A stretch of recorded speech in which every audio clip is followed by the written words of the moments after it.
औज़ुबिल्लाहि मिनश्शैतानिर्रजीम बिस्मिल्लाहिर्रहमानिर्रहीम अल्हम्दुलिल्लाहि रब्बिल आलमीन। शुरू अल्लाह के पाक नाम से जो रहमान रहीम करीम मालिक खालिक राज़िक या हय्यु या क़य्यूम है, या ज़ल जलाल वल इकराम है, या नाफ़िउ या रहीम है।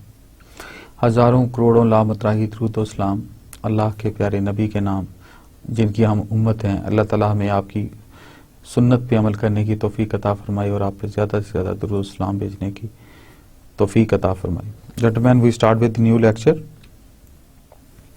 As we all know, today we are going to follow the lecture 29, cash flow statement का lecture है ये। But as usual, before starting our lecture, आपको पता है I generally share with you the message, a motivational message, just to correct myself and just to bring into your information so that we are on the road towards goodness and positivity। ये दुआ है, आल तमरीज़ी की दुआ है और इसमें लिखा हुआ है सलमान अल फजली नरेटेड दैट द प्रॉफिट सल्लल्लाहु अलैहि वसल्लम, हदीस शरीफ है, अलैहि वसल्लम said nothing repels divine decree except दुआ and nothing increases one's life span except good deeds. यानी कायनात में जिंदगी अच्छे अमाल करने से बेहतर होती है और कोई चीज़ उम्र नहीं बढ़ा सकती सिवाय अच्छे अमाल के, और कोई चीज़ डिवाइन डिक्री जो कि एक्सेप्ट दुआ, और कोई चीज़ अजाब को नहीं टाल सकती सिवाय दुआ के। There is no Muslim on the face of the earth that ask Allah for anything except that Allah gives it to him or averts him from a similar evil as long as he doesn't ask for something evil or for breaking the ties of kinship। Basically ये अच्छे अमाल करने की और अच्छी दुआ मांगने के लिए उसके मुतल्लिक है कि आप जो अल्लाह पाक से दुआ मांगेंगे बेहतर मांगे, अच्छे अमाल करें और अल्लाह की रहमत से कभी मायूस ना हो। दूसरा मैसेज जो है, a real man is the one who fears the death of his heart not his body. अच्छा इंसान कौन है? कहते हैं ना, अच्छा है दिल के पास रहे पासबाने अकल, मगर कभी कभी इसे तन्हा भी छोड़ दे वाली बात है। अच्छा है दिल के पास रहे पासबाने दिल, मगर कभी कभी इसे तन्हा भी छोड़ दे। A real man is the one who fears the death of his heart not his body. असल इंसान वो है जो इस बात से खौफजदा हो कि कहीं मेरा दिल मुर्दा ना हो जाए, अल्लाह ना करे, बॉडी ना मुर्दा हो, दिल मुर्दा ना हो जाए। जब दिल मुर्दा हो जाता है तो काम करने की सलाहियत कम पड़ जाती है, पॉजिटिविटी की सलाहियत कम हो जाती है, अपना एहतसाब करने की सलाहियत कम हो जाती है, गुडनेस के रूट पे चलने की सलाहियत कम हो जाती है, और इंसान ऐसा ऐसा डीमोटिवेटेड हो जाता है, डिसअपॉइंट हो जाता है और डिप्राइव हो जाता है चीज़ों से।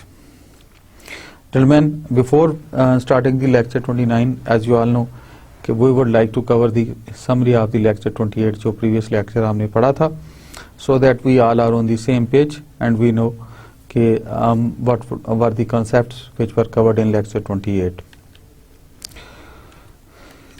lecture 28 में जिन चीज़ों को हमने पढ़ा, पहली बात we accounted for note payable and interest payable पे बात की थी हमने कि नोट पेबल क्या है, इंटरेस्ट पेबल क्या है, इस पे बात हुई। उसके बाद we also describe the cost relating to the pebbles, कि पेबल को जो रिलेटेड कास्ट हैं उन पे हमने डिटेल में बात की थी। We also describe the cost relating to payrolls, payrolls के रिलेटिंग जो कॉल थी हमने उन पे भी बात की। We also prepared an amortization table allocating payments between interest and principal। हमने we also prepared an amortization table allocating payments between interest and principal, जो interest और principal के दरमियान payments को डील कर रही थी। We also described corporate bonds and explained the tax advantage of debit financing। हमने corporate bond की बात की थी और explain the tax advantage of debit financing का tax advantage पे भी हमने बात की थी। We also explained the concept of present value, present value concept पे बात हुई कि प्रेजेंट वैल्यू क्या है, कहाँ से लेनी चाहिए, बुक वैल्यू क्या है, इसको कैसे डील करना चाहिए और क्या इसके पैरामीटर्स हैं और क्या इसका प्रोटोकॉल है, इस पर भी डिटेल में बात हुई। We accounted for post retirement cost की बात हुई।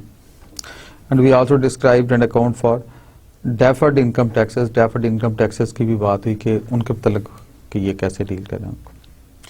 Gentlemen, we also evaluated the safety of corridor claims. Safety of corridor safety of the creditors claim पे बात हुई। We also defined loss contingencies and explained their presentation in financial statement.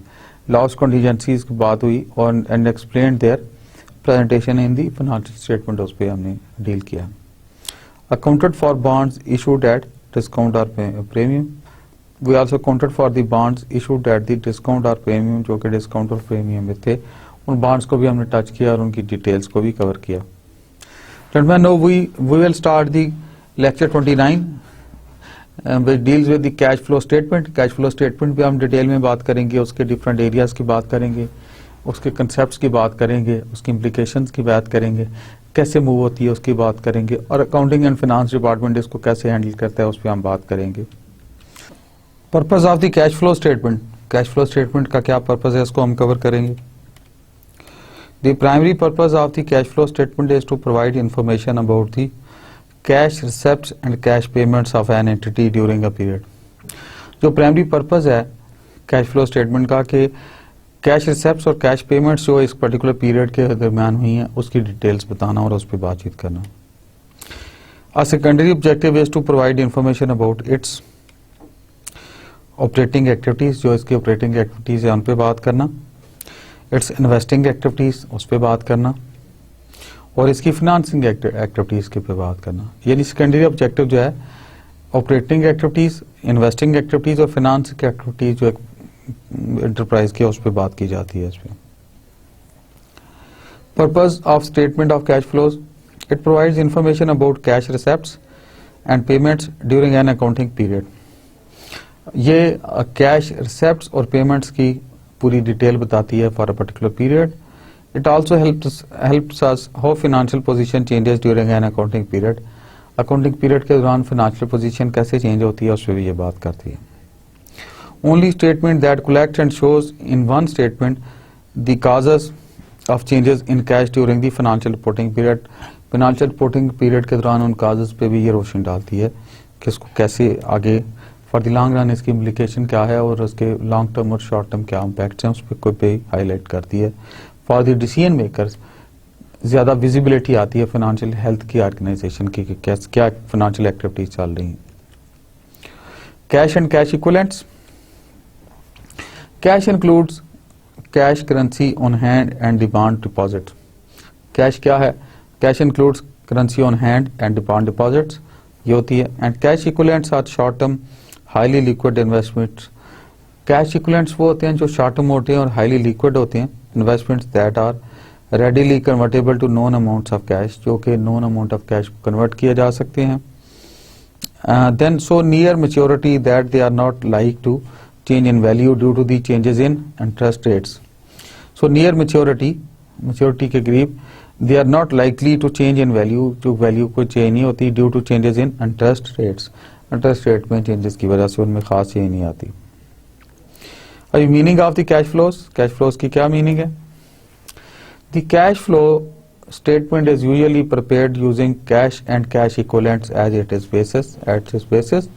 Cash equivalents are short term highly liquid investments that are both readily convertible to known amounts of cash, जो कि known amounts of cash में readily convert हो सकें।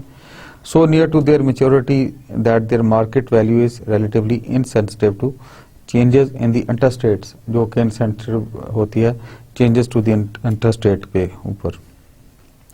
Classification of the cash flows, cash flow की क्या classification की जाती है? हमने बात की थी शुरू में भी, पहले भी बताया था कि एक ऑपरेटिंग एक्टिविटीज की कैश फ्लो है, एक इन्वेस्टिंग एक्टिविटीज की कैश फ्लो है और एक फाइनेंसिंग एक्टिविटीज की कैश फ्लो है। ऑपरेटिंग एक्टिविटीज क्या क्या इंक्लूड करती हैं जिसकी कैश फ्लो ली जाती है? Cash effects of transactions that create revenue and expense and enter into determination of the net income loss. ये बेसिकली ऑपरेटिंग एक्टिविटीज इंक्लूड क्या होता है? They include the cash effects of an transaction that create revenue and expense and enter into the determination of the net income. Balance sheet, balance sheet क्या है? It is the non cash current assets and current liabilities income statement items. Balance sheet है, it is non cash, पहली बात है non cash, current assets जो current assets हैं, and current liabilities जो कि करंट लायबिलिटीज हैं, इनकम स्टेटमेंट आइटम्स जो कि इनकम स्टेटमेंट आइटम्स होते हैं, ये वो चीजें हैं। Operating activities, transaction that generally involve producing and delivering goods and providing services. Operating activities क्या हैं जी? ट्रांजेक्शन, ये वो ट्रांजेक्शन हैं जो प्रोड्यूस डिलीवरिंग गुड्स, चीजों को डिलीवर करने पे, एंड प्रोवाइडिंग सर्विसेज और सर्विसेज को डील करती है। Inflows, selling goods and services, interest and individual revenue. Outflows, inventory, salary, experiment and the interest experiments. अभी हम बात करते हैं जी इन्वेस्टिंग एक्टिविटीज की बात हो रही है। इन्वेस्टिंग एक्टिविटीज में क्या क्या चीजें इंक्लूड होंगी? They include purchasing and disposing of investments, purchase और डिस्पोज करना इन्वेस्टमेंट्स को, and productive long-lived assets using cash and lending money and collecting them loans. ये कौन सी एक्टिविटीज को डील करती हैं? It is purchasing and disposing of investment, investment को purchase करना और फिर डिस्पोज ऑफ करना, and productive long lived assets using cash and lending money and collecting the loans. ये दोनों इसकी एक्टिविटीज हैं जो बड़ी सीरियसली जा रही हैं। Balance sheet, investment and long term asset items. Basically balance sheet जो है इन्वेस्टमेंट को दिखाती है और लॉन्ग टर्म एसेट आइटम्स को शो करती है, ये वो आ जाती है चीज। नो इन्वेस्टिंग एक्टिविटीज क्या क्या होंगी, इस पर हम फोकस और करते हैं। It's buying and selling plant assets and securities. Plant assets को, एसेट्स और उनकी सिक्योरिटीज को बाय भी करना और सेल भी करना। Making loans and collecting them, loans को लेना और फिर कलेक्ट करना। इनफ्लोज क्या आ जाती? It is the sale of plant assets and investment securities collecting loans. ये सेल है प्लांट की एसेट्स एंड इन्वेस्टिंग सिक्योरिटीज और कलेक्टिंग लोन्स, लोन्स को कलेक्ट करना। आउटफ्लो क्या है? It is the purchasing plant assets, plant assets purchase करना, investment securities ये भी उसमें आ जाती हैं। अभी हम बात करेंगे फाइनेंसिंग एक्टिविटीज की। फाइनेंसिंग एक्टिविटीज क्या क्या उनके करेंगे? It include obtaining cash from issuing debit and repaying the amounts borrowed, and obtaining cash from owners, shareholders and paying them drawings और dividends के शेप में जो पे आउट किया जाता है। बैलेंस शीट इस केस में क्या होगी? Long term liability and equity items. Balance sheet इस केस में लॉन्ग टर्म इक्विटी आइटम्स और लॉन्ग टर्म लायबिलिटी को डील करेगी। Financing activities include obtaining resources from the owners and providing return, and obtaining resources from the creditors and repaying principal। जो repay होता है principal उसमें ये भी आ जाता है। Inflows क्या है इसमें? Issuing stock bonds, other short and long term borrowings, stock bond का issue होना, other short and long term borrowings जो हैं। Outflows क्या हैं? Purchasing treasury stock को purchase करना, रीपेइंग प्रिंसिपल पे करना, और कैश डिविडेंड्स वगैरह को भी सेटल डाउन करना। Significant non cash activities. Significant non cash activities कौन कौन सी हैं? If it doesn't affect cash, don't report in body of cash flow statement. अगर कैश को अफेक्ट नहीं कर रही तो पुटअप करने की कोई जरूरत नहीं।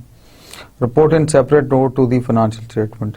Report in the separate note to the financial statement, उसमें ये present की जाती है। Now we'll cover the basic interpretation of the statement of cash flows. Basic interpretation of the statement of cash flows. Overall, how successful has management been in generating and investing cash flows? कि पहली बात तो ये overall ये देखा जाता है interpretation से क्या होता है कि ओवरऑल जो चीज़ देखती जाती है, how successful has management been in generating and in investing cash flows, कि जनरेट करना और इन्वेस्ट करना इसमें कितनी सक्सेसफुल रही है management. Second point is how does accrual basis net income compare with the cash basis, how does accrual basis net income compare with the cash basis से उसे एक्यूरल इनकम को कैसे कंपेयर किया जाए। Basic interpretation of statement of cash flows. What cash uses have been made for investing activities, and to what extent has cash from operation been sufficient to pay for these investment? ये बहुत अहम point है। What cash uses have been made for investing activities, जो cash है investing activities के लिए कितना पे हुआ है, and to what extent has cash from operations have been sufficient to pay for these investment, जो इस इन्वेस्टमेंट को पे करने के लिए सफिशिएंट हुआ है। What sources and uses have been generated from financing activities, financing activities से कोई रिसोर्स वगैरह जनरेट किया गया है जो फाइनली इसमें कंट्रीब्यूट करे। अभी हम बात करेंगे जी format of cash flow statement. Cash flow statement का फॉर्मेट क्या होता है, इसको गौर से देखिएगा इस स्लाइड को। सबसे ऊपर पहले कंपनी नेम आता है, जो कंपनी का नाम है, फिर उसके बाद कैश फ्लो स्टेटमेंट आती है, फिर जो पीरियड कवर हो वो आता है। अभी कौन कौन से इसमें हेडिंग आएंगे, वेरी इंटरेस्टिंग, जरा देखिएगा। Cash flows from operating activities, list of individual items, net cash provided use by operating activities, वही आ गया। Cash flows from investing activities, list of individual items, net cash provided use by investing activities, x. Cash flows from the financing activities, list of individual items, net cash provided used by financing activities, net increase decrease in cash, net increase decrease in cash, फिर उसके बाद cash at beginning of the period, जो beginning of the period पे cash था वो आ गया। Then cash at the end of the period, जो एंड ऑफ द पीरियड पे कैश था वो आ गया। जो नोट एक्स नीचे नोट लिखते हैं वो भी आ गया। Non cash investing and financing activities, that is list of significant non cash transactions, ये आ गया। अभी आप गौर करें कि operating, investing and financing plus the significant non cash investing and financing activity that constitute the general format of the cash flow system, an example of which is show on the right, जो कि आपको right पे show की गई है, वही example है। अभी हम बात कर रहे हैं जी preparing the cash flow statement. Cash flow statement कैसे प्रिपेयर की जाती है। The cash flow statement is prepared differently from the 3 other basic financial statements. बाकी 3 फाइनेंशियल स्टेटमेंट्स के लिहाज से डिफरेंट तरीके से प्रिपेयर की जाती है। Number 1, it is not prepared from the adjusted trial balance. पहली बात तो यह है कि एडजस्टेड ट्रायल बैलेंस से प्रिपेयर नहीं की जाती cash flow statement. Secondly, the cash flow statement deals with cash receipts and payments, ये कैश रिसेप्ट्स और पेमेंट्स को डील करती है। So the accrual concept is not used in the preparation of the statement. Accrual concept इसमें use नहीं किया जाता cash flow statement में।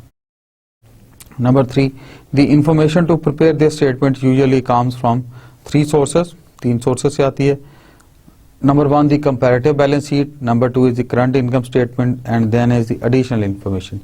So इसकी जो cash flow statement की information है ये 3 different sources से आती है।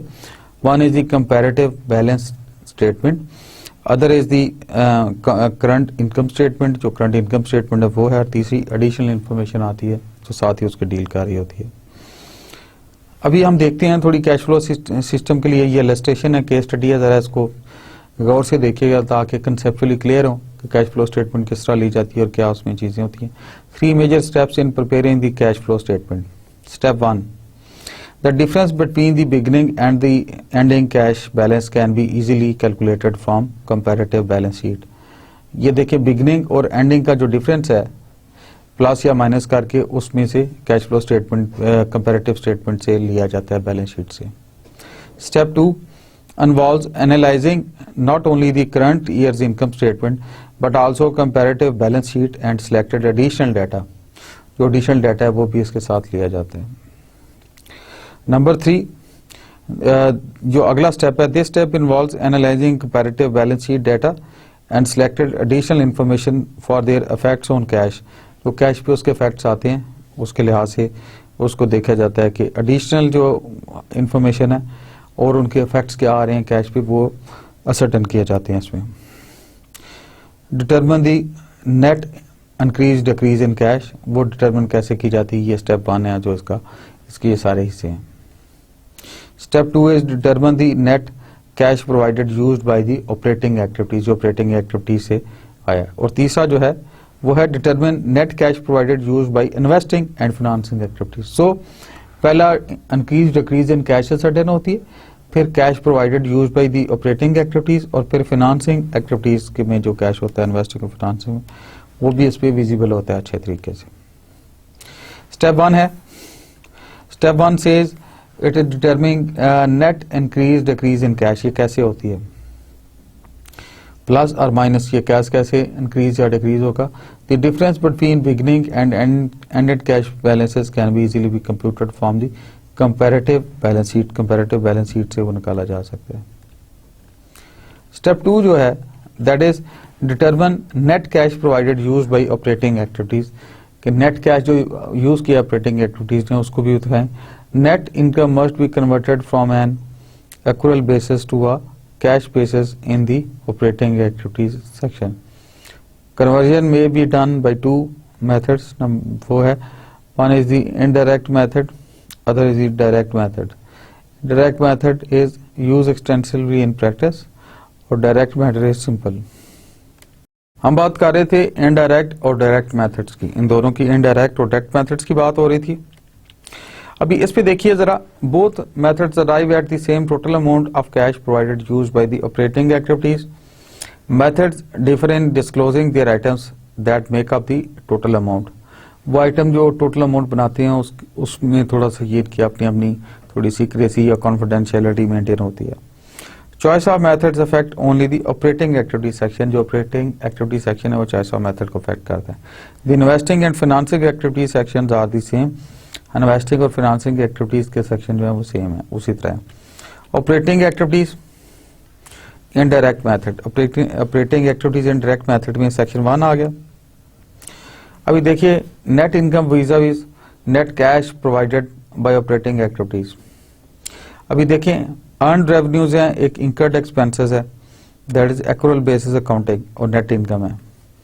अब ये गौर करें, net cash provided used by the operating activities ये वो है, and cash basis of accounting eliminate non cash revenue, ये उसके लिए है। एलिमिनेट नॉन कैश एक्सपेंसेस भी इसमें नीचे आए हैं और उसको भी हैंडल किया जा रहा है, इसको साथ देखा जा रहा है। The indirect method starts with net income and convert it into the net cash provided by the operating activities. यानी net income को net operating cash में वो convert करता है।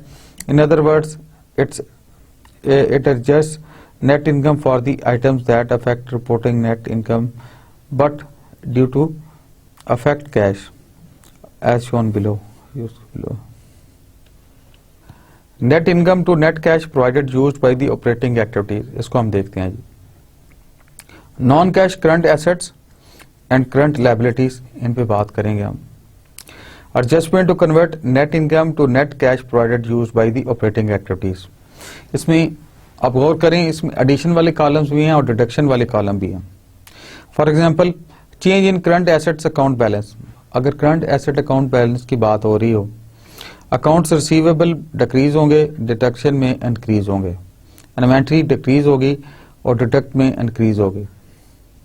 प्रीपेड एक्सपेंस जो हैं और डिक्रीज होंगे, ऐड हो जाएंगे, और दूसरी तरफ इंक्रीज होंगे। लाइकवाइज अदर करंट एसेट्स जो हैं डिक्रीज होंगे और दूसरी तरफ इंक्रीज हो जाएंगे। अगर कोई change in current liability account balance आती है, अगर लायबिलिटी अकाउंट बैलेंस में आती है तो किस तरह होंगे? अकाउंट्स पेएबल में इंक्रीज होंगे, दूसरी तरफ डिक्रीज होंगे। एक्यूरेट एक्सपेंस पेएबल में इंक्रीज होंगे और दूसरी तरफ डिक्रीज होंगे। And other current liabilities increase होंगी और दूसरी तरफ डिक्रीज होगी। Add deduct change in account balance to net income, तो ऐड करें या डिडक्ट करें change in account balance to net income, जो नेट इनकम की हो वो कर सकते हैं आप। Adjustment to convert net income to net cash provided used by the operating activities. अभी net cash items on income statement, net cash non cash item जो इनकम स्टेटमेंट में होते हैं वो कैसे उनको एड्रेस किया जाता है, ये स्लाइड इसको दिखा रही है. Net income to net cash provided use by operating activities. इस केस में देखिएगा amortization of capital asset expense addition होता है, amortization of the bond discount to interest expense add होता है. Third is the amortization of bond premium interest expense, loss on sale of asset ये add होगा, gain on sale of asset ये deduct होगा और ये इस लिहाज से इसकी प्लेसमेंट आएगी.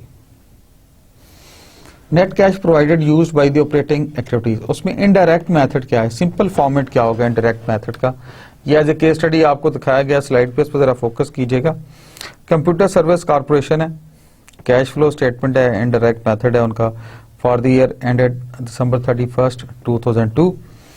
Cash flow from operating activities, net income 35,000. adjustment to reconcile net income to net cash is provided by the operating activities. Increase in accounts receivable by 30,000. Increase in accounts receivable 30,000. Increase in inventory 25,000. Increase in account payable 15,000. And increase in accrued expense payable में 4,000. Net cash used by operating activities is 36,000. वो बाद में आया और दूसरा जो है उसमें मिला के. अभी ऑपरेटिंग एक्टिविटीज का डायरेक्ट मेथड पे आए, ये सेक्शन 2 है जो बहुत अहम है. ऑपरेटिंग एक्टिविटीज का डायरेक्ट मेथड अभी हम कवर करेंगे for the purpose of clarity. अभी हम cash receipt and cash payments की बात कर रहे हैं, डायरेक्ट मेथड पे बात हो रही है. अभी देखें शुरू में कैश रिसेप्ट्स हैं, उसके बाद कैश पेमेंट्स हैं और फिर net cash provided by operating activities. आप देखें cash receipts minus cash payments equal to the net cash by operating activities. अभी स्लाइड पर जरा गौर करें. कैश रिसेप्ट्स कौन कौन सी हैं? From sales goods and services to customer, उधर से आ रही हैं. और दूसरा इनपुट है कैश रिसेप्ट्स का from receipts of interest dividends on loans and investments. अच्छा, जो कैश पेमेंट्स हैं ये दूसरा कॉलम है जो इसमें से माइनस हुए हैं overall.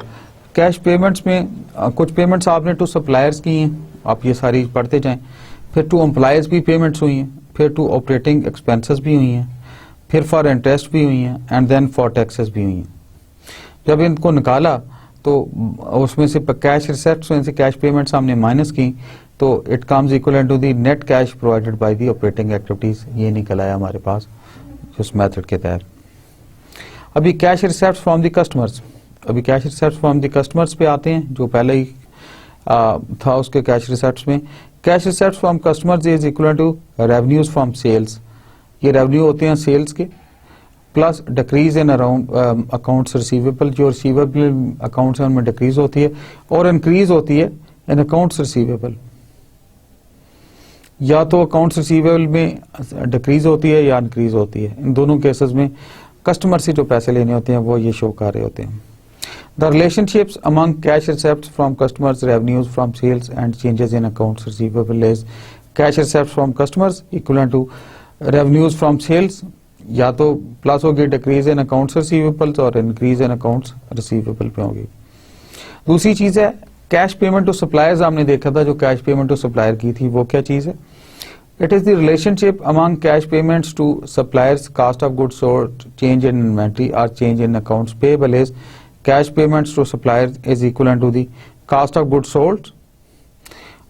It may be increase in inventory, एक एंड पे इन्वेंट्री पे इंक्रीज हो सकती है, और decrease in inventory. And secondly decrease in account payable, जो अकाउंट पेएबल में डिक्रीज है, या इंक्रीज इन अकाउंट पेएबल में, दोनों में से कोई एक चीज हो सकती है जो इसको देखा जा सकता है.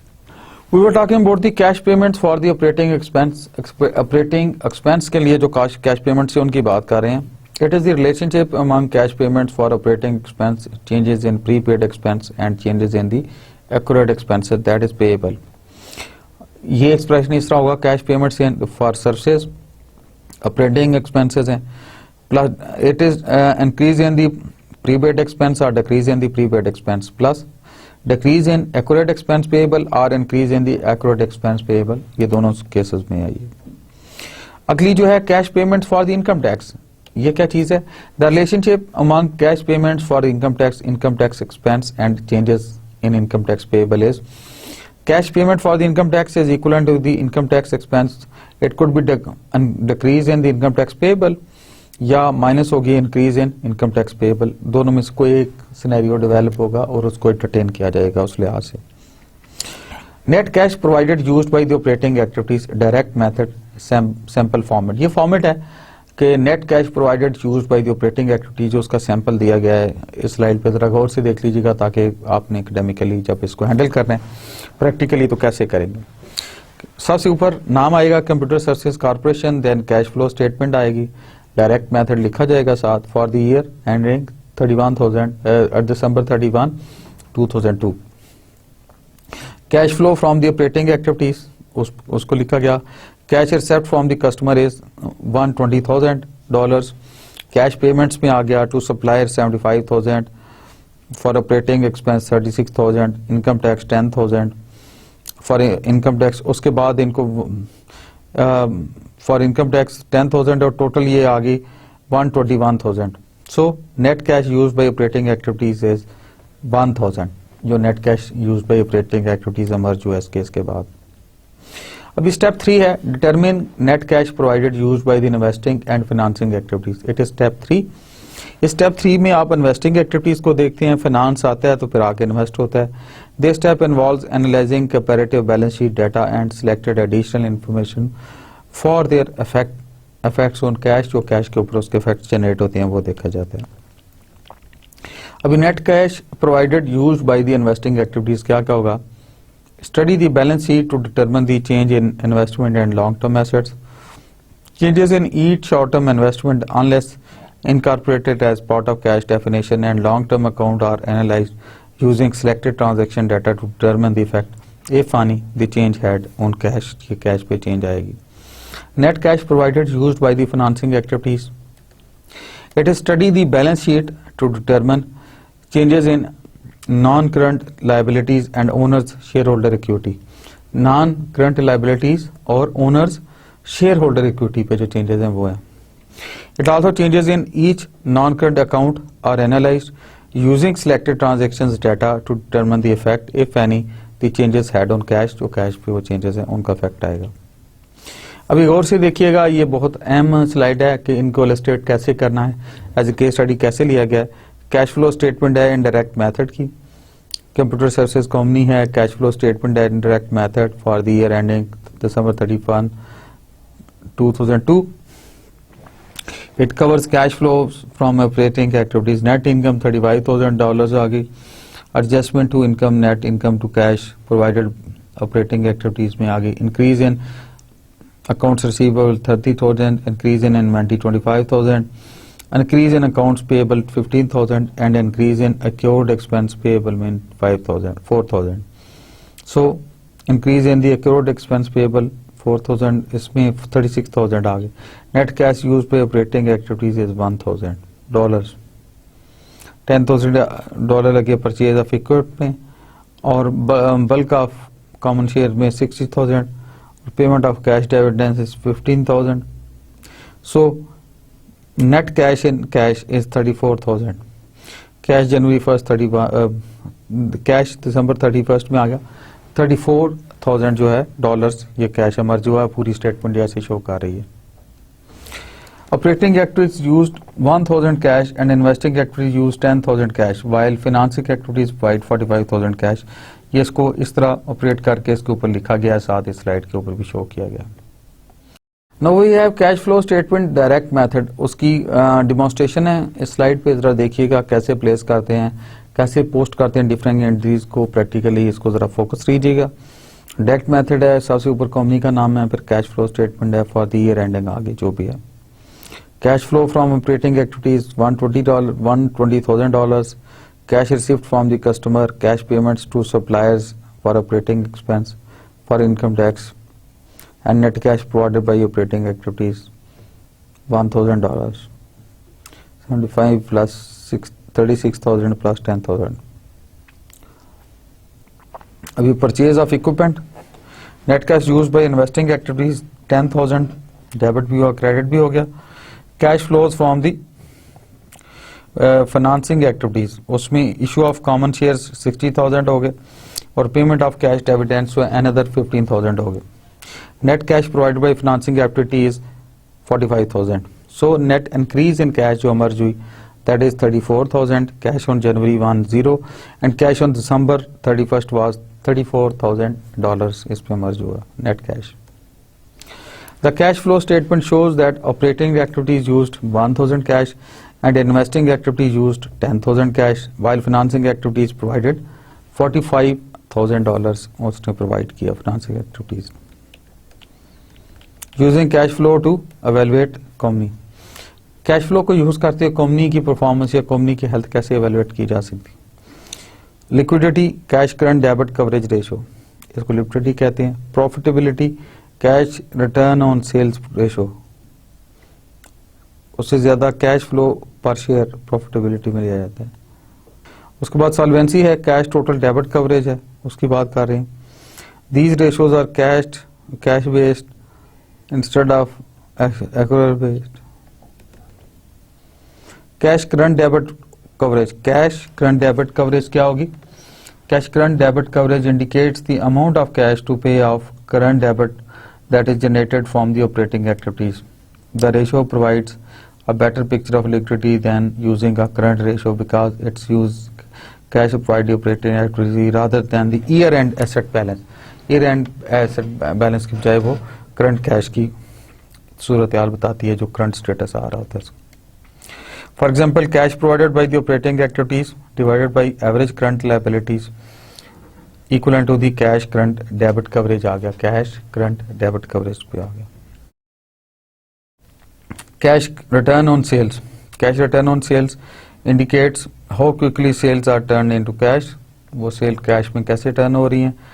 These the company is efficient at turning sales into cash when its cash return on sale is greater than its accrual based counterpart, the profit margin.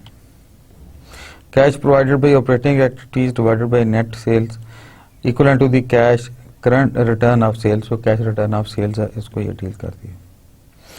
Cash flow per share, cash flow per share indicates the cash flow generated for each common share, वो है। Other cash flow considerations पे आते हैं।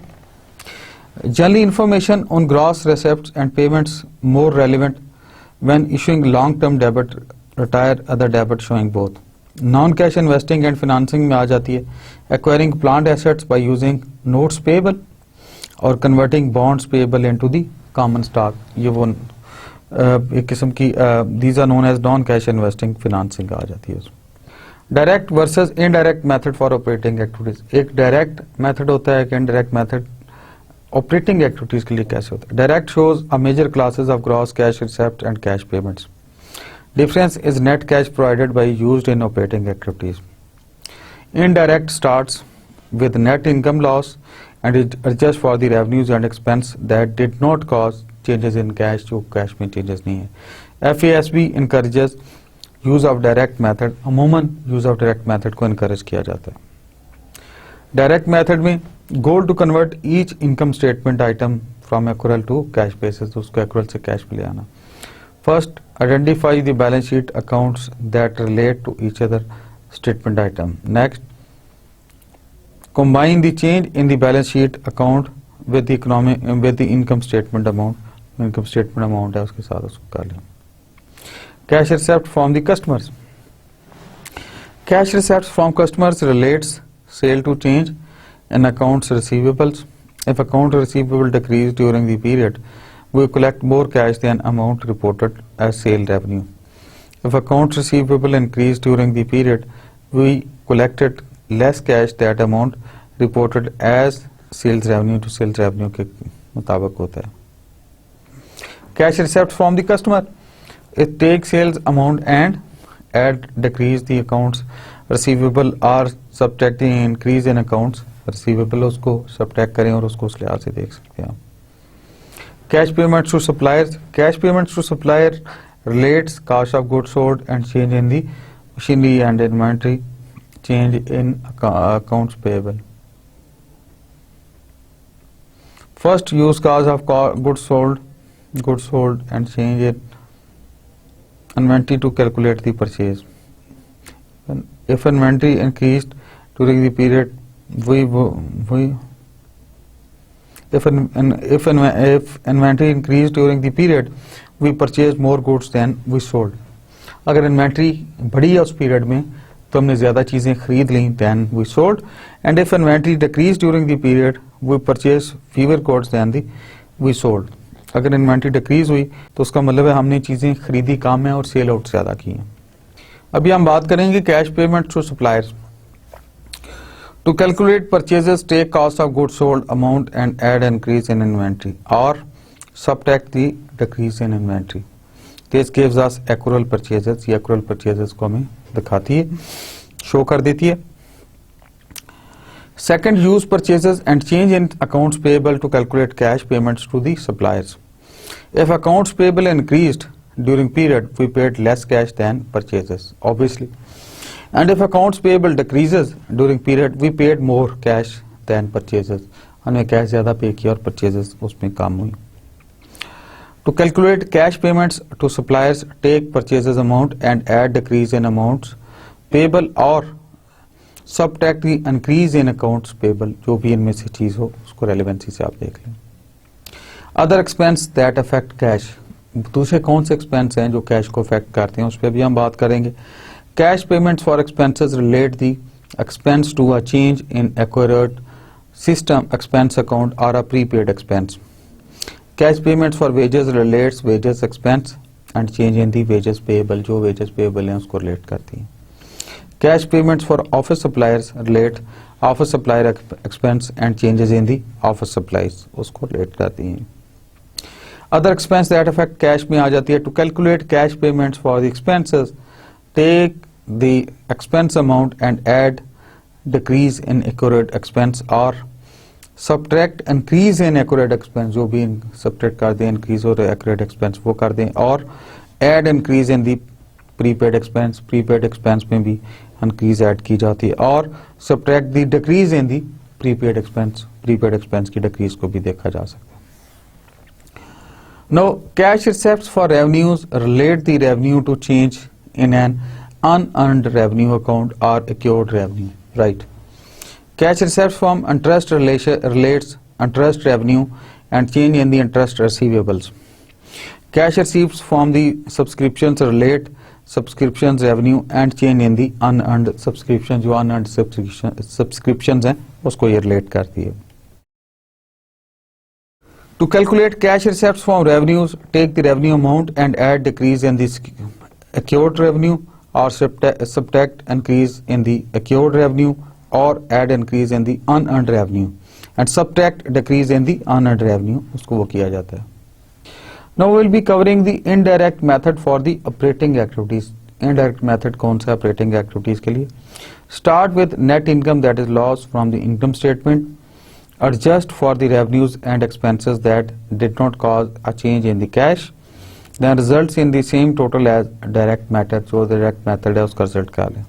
FASB encourages use of direct, believes that reconciliation of net income to cash provided by the operations is useful information. इसको useful information के मुताबिक relate किया जाता है, activate किया जाता है और reuse किया जाता है. Indirect method step 1. पहले स्टेप में उसमें क्या करती हैं? नेट इनकम को लिया जाता है, उसमें ऐड कर देते हैं expenses that did not use cash and losses on the sale of non current asset. जो नॉन करंट एसेट्स के सेल वो लॉसेस थे वो उनको किया जाता है. फिर उसमें से सब्ट्रैक्ट कर लिया जाता है gains on sales of non current assets. Gains on sales of the non current assets को सब्ट्रैक्ट कर दिया जाता है उसमें से. फिर उसमें ऐड कर दिया जाता है decrease in operating current assets, increase in the operating current liabilities. इनको दोनों को ऐड किया जाता है. देन सब्ट्रैक्ट किया जाता है increase in the operating current assets और decrease in operating current liabilities. इसको उस लिहाज से डील किया जाता है. Cash flow from the investing activities. अभी cash flow from investing activities उस पर हम बात करते हैं. Analyse change in non operating current assets and non current assets. पहली बात तो चेंज हो non operating assets, non operating current assets and non current assets, दोनों में चेंज कोई आ रही है तो उसको देखा जाए। फिर if equipment increased there was a purchase of new equipment, वो नया इक्विपमेंट परचेज हुआ। If equipment decreased there was a disposal of old equipment, जो ओल्ड इक्विपमेंट है उसकी डिस्पोजल थी। If there was more than one change analyze each separately, identify the cash flow from the each transaction, हर transaction से उसको identify करें और साथ सेट करें। Cash flow from the financing activities, financing activities से कैश फ्लो क्या है। Analyze changes in non operating current liabilities, non current liabilities, paid in capitals and non operating changes to retained earnings, जो retained earnings किया उनको देखिए dividends को। If bonds increase there was an issue of bonds. If paid in capital increase there was an issue of the stock, फिर वो stock का issue है। Cash flow from the financing activities. If dividends were declared combined amount declared with the change in the dividends payable to get cash dividends, obvious है। if there was more than one change analyze each separately, अगर एक से ज्यादा changes हैं तो हर एक change को separately देखें। identify the cash flows from each transaction, her transaction से cash flow को identify करें और उस पर बात करें। steps, अभी हम बात करेंगे steps in preparing the statement of the cash flows, statement of cash flow के steps की बात करें। compute the net change in cash and cash equivalents, net change और कैश इक्विवेलेंट्स पे कंप्यूट करें। Compute the amount of net cash provided by the used in operating activities by the direct method, जो direct method किया वो करें। Prepare the reconciliation of net income to net cash provided by used in operating activities by the indirect method, by indirect method उसको handle हम करेंगे। Steps in preparing statement of cash flows, जब statement of cash flows की हम बात करेंगे इसमें कौन कौन से स्टेप है। Compute the amount of net cash provided by used in investing and financing activity, जो मैं रिपीट कर देता हूँ आपके अंडरस्टैंडिंग के लिए। Compute the amount of net cash provided by used in investing and financing activities, जो इन्वेस्टिंग और फाइनेंसिंग एक्टिविटीज की वो है। And prepare the statement of cash flows, statement of cash flows को भी आप हैंडल करें और उसको देखें। Interpretation of the information in statement of cash flows. Overall, how successful has management been in generating and investing cash flows during the period? How successful has management been in generating and investing the cash flows during the period? उसमें क्या है? How does accrual net income compare with the cash net income? जो कि net income, accrual net income है, cash net income से उनका comparison कैसे होगा, ये भी comparison उसमें देखा जाएगा। Interpretation of the information in the statement of cash flows.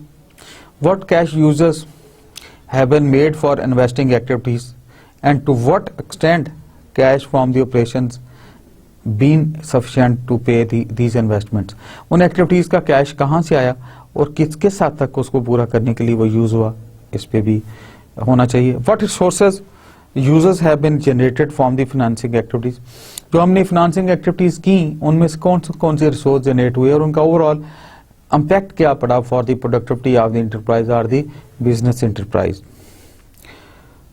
अभी हम बात करते हैं फ्री कैश फ्लो की। फ्री कैश फ्लो क्या है, इसका इम्पैक्ट क्या है, ये किस तरह ली जानी चाहिए और किस तरह है, इसकी इम्प्लीकेशंस क्या है। Free cash flow is the amount of cash that remains after deducting the funds a company must commit to continue operating at its plan level. ये फ्री कैश फ्लो वो है जो पूरे फंड्स कमिट करते हैं उस कंपनी के, उस बिजनेस यूनिट के, एंटरप्राइज को ऑपरेटिंग या फंक्शनैलिटी के बाद जो बचे होते हैं एक्सपेक्टेड फंड्स, वो हैं ये। Free cash flow can be positive और नेगेटिव, ये पॉजिटिव भी हो सकती है और नेगेटिव, दोनों टाइप्स हैं इसकी।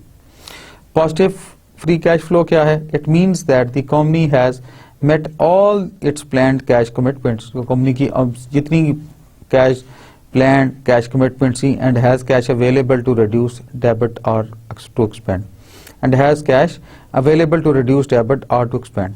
जितनी कंपनी की एप्लीकेशन थी या कैश कमिटमेंट से उसने पूरी कर ली, स्टिल वो है कैश उसके पास to make it more broad base और एक्सपेंड, ये कैपेसिटी उसके पास पाई जाती है।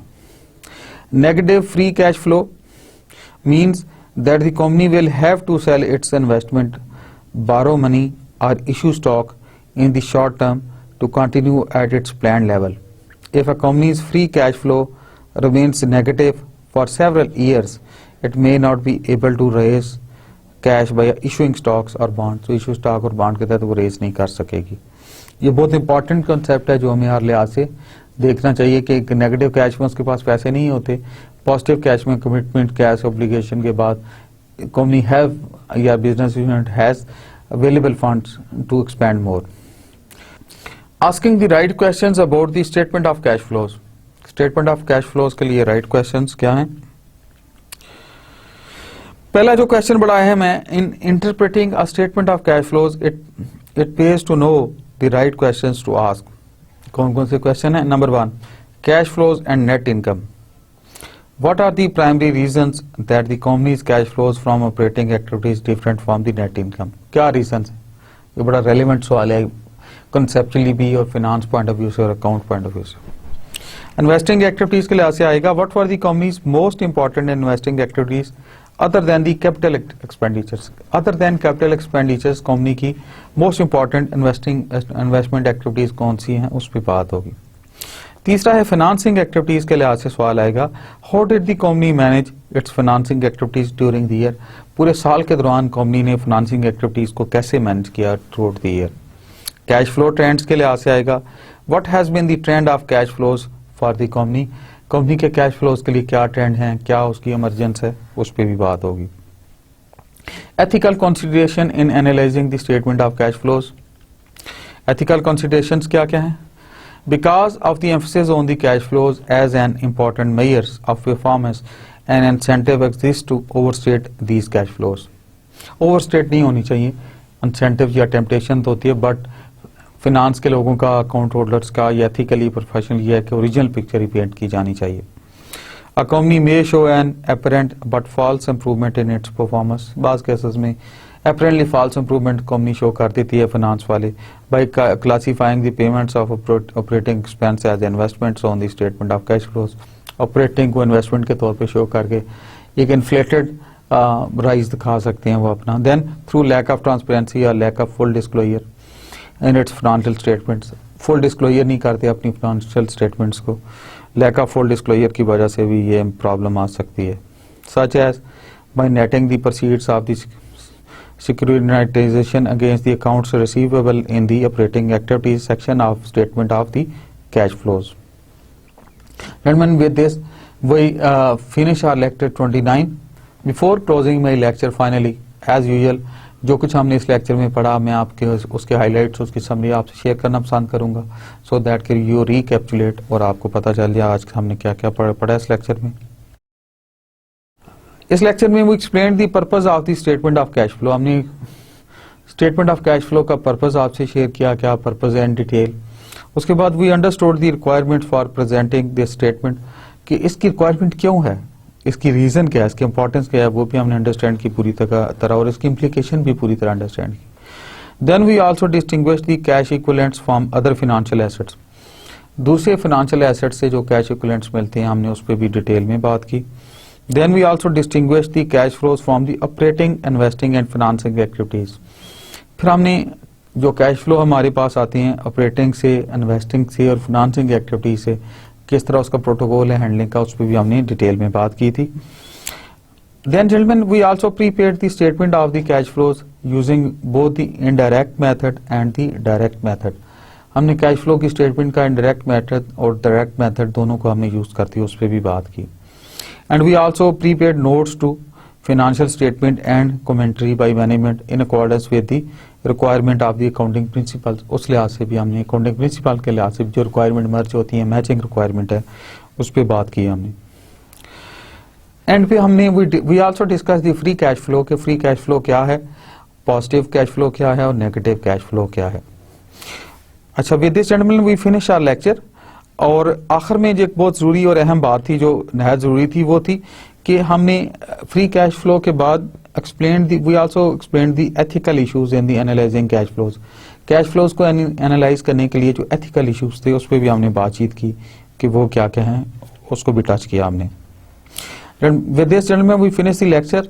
As usual for my self assurance, अपने आप को एश्योर करने के लिए, अपनी अकाउंटेबिलिटी के लिए, अपनी ग्रूमिंग के लिए, जैसे मैं लेक्चर के शुरू में कोई मैसेज शेयर करता हूँ, मैं लेक्चर के एंड पे भी हर लेक्चर के शेयर करता हूँ। आज का मैसेज है जो चार्ल्स स्पर्जन ने कहा था, it is not how much we have but how much we enjoy that makes happiness. हमारे पास क्या है वो मैटर नहीं करता, हम कितना एंजॉय कर रहे हैं, कितने खुश हैं, वो मैटर करता है। It relates to your resources vis a vis their allocation and vis a vis their presence and their enjoyment with the relevant life issues. हमारे पास बहुत सारी दौलत होती है, हमारे पास अल्लाह की बहुत सारी दी हुई नेमतें होती हैं, लेकिन हम उनका पूरा फ़ायदा नहीं उठाते और उसको नेगेटिवली हम सैडिस्ट अप्रोच से उसको पूरा एंजॉय नहीं करते। तो जो नेमतें अल्लाह ताला ने दी हुई हैं, जो कुछ आपको दिया, आपका इल्म, आपका मर्तबा, आपका रुतबा, आपकी सारी खुशी, घर, गाड़ी, इसको एंजॉय करें। लोगों के लिए, कम्युनिटी के लिए, अपने लिए एंजॉय करें, बेहतर तरीके से करें और पॉजिटिव तरीके से करें। दूसरा मैसेज आज का है, when one doors of happiness closes another one opens, but often we look so long at the closed door that we don't see the one which has been opened for us। होलन Keller ने कहा था, खुशियों के रास्ते जो दरवाजे खुले हैं उन पे हम नज़र नहीं करते, जो दरवाजे हमारे लिए बंद हो गए होते हैं हम उन पे नज़र रखते हैं और उसी याद माजी अजाब है यार अब छीन ले हाफसा मेरा वाली बात है, हम पीछे माजी में फिरते रहते हैं और आगे नहीं जाते। With this gentleman I close my lecture कि अल्लाह ताला आपको, मुझे, हमें सब अपने वालिदैन का मुअद्दब बना दे, लोगों के लिए अच्छा बना दे और हमें अपनी ज़ात के सिवा किसी का मोहताज ना करे। मैं अपना लेक्चर क्लोज करता हूँ। Thank you very much. अस्सलाम वालेकुम, फ़ी अमानिल्लाह, अल्लाह हाफ़िज़।